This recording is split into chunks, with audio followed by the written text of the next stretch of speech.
Hello guys and welcome back to our channel. In today's tutorial, I'm going to show you how to remove blemishes in the FaceApp in 2026.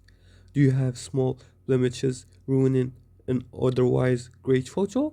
The FaceApp can clean them up in just a few matter of seconds, and it is exactly how to do it by following some few simple steps.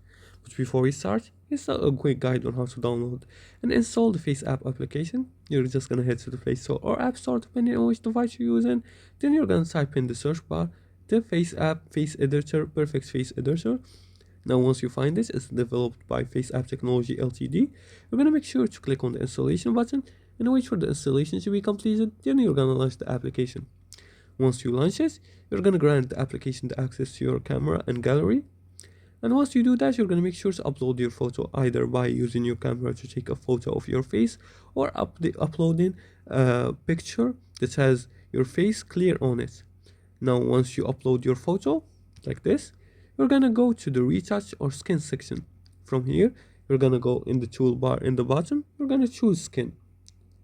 Now once you choose skin, there are a lot of size you can choose here. You can choose the freckles, the smooth, the tan, no eye bags, unwrinkled, fresh, clear, glowing, bright, matte. So these are all the filters you can use. A lot of them require a premium version, all the ones that says pro above it.